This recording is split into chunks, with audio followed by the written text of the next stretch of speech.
a lot of countries, a lot of companies have seen the writing on the wall for a while, and whether it was because of COVID disruptions or Trump or now the Biden subsidies, whatever it happened to be, the descent into narcissistic nationalism, people have been backing away. Labor costs are a big piece of that too, with different speeds from different starting points with different exposures. But the writing on the wall has been absorbed by everyone in the international business community, with the exception of Apple.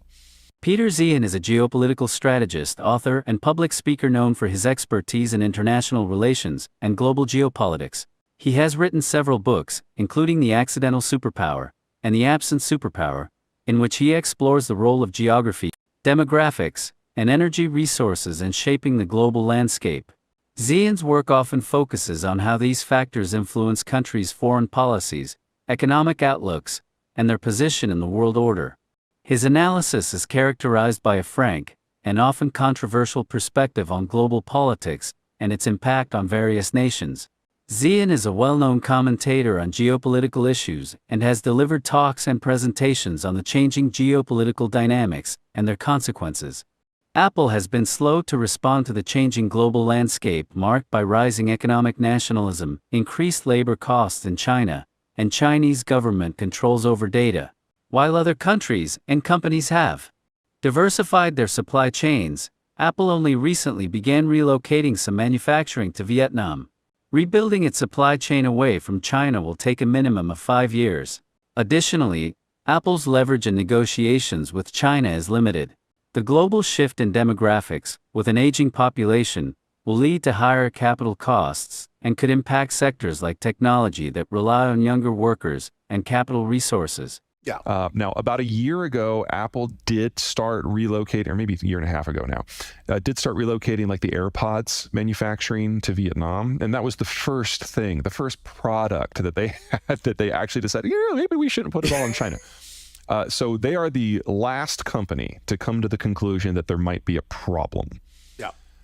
Now, in Apple's defense, the very concept of globalization is underwritten by the American Security Order. And the Americans have never said flat out that they're done. It's just kind of been a bit-by-bit retreat.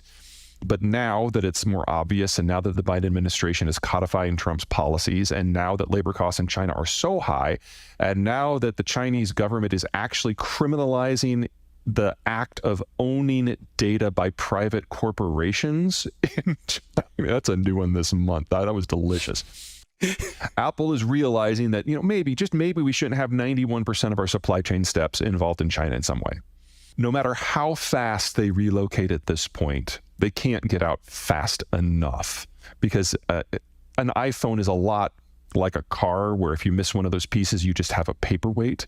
That's right. But exactly. Most vehicles that are sold in the United States are 85% manufactured here.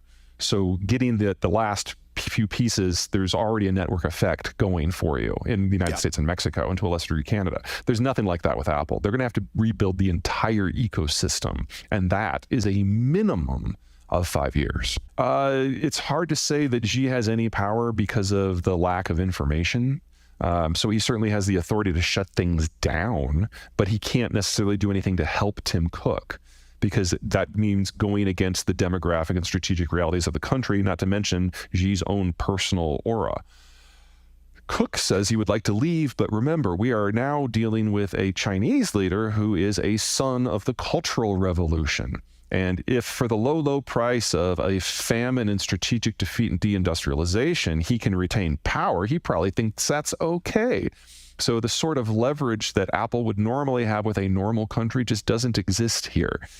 This was probably a conversation around people who were desperate in their own ways, who realized the person across the desk really couldn't do much to help them out. Just the capacity for mayhem. Yeah, and there's plenty of that. Yeah. There's one slightly less bad aspect to that. Those Foxconn facilities, for the most part, this is an overgeneralization, but for the most part, they're assembly facilities as opposed to manufacturing facilities. And that means of those 91% of the supply chain steps, a lot of them, various parts come to China are assembled into another part, which is then sent out and incorporated in another part. That goes over and over and over again. So assembly, while a critical part of the manufacturing process, is a little bit simpler. I won't say easy, but simpler to replace somewhere else.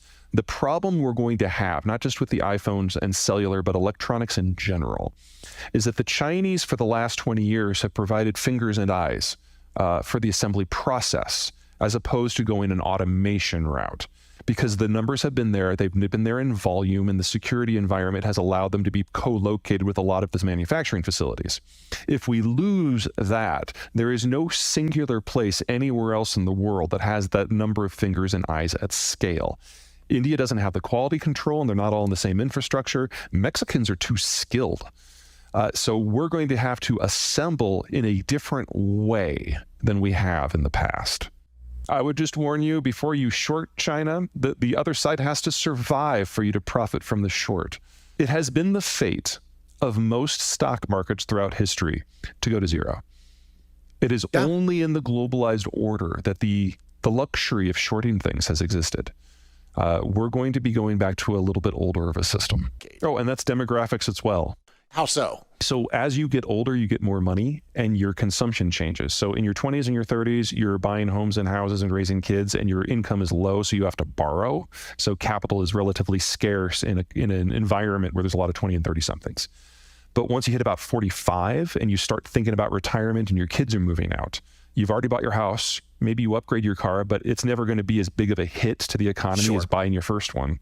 And you're probably going to start thinking about downsizing. So, you're actually negative on housing, but your income's the highest it will ever be. So societies that have more people in their mid 40s and on to early 60s are very capital rich, which pushes down borrowing costs, including interest rates across the board. Well, during the late 60s to the mid 80s, the baby boomers were in their 20s and 30s.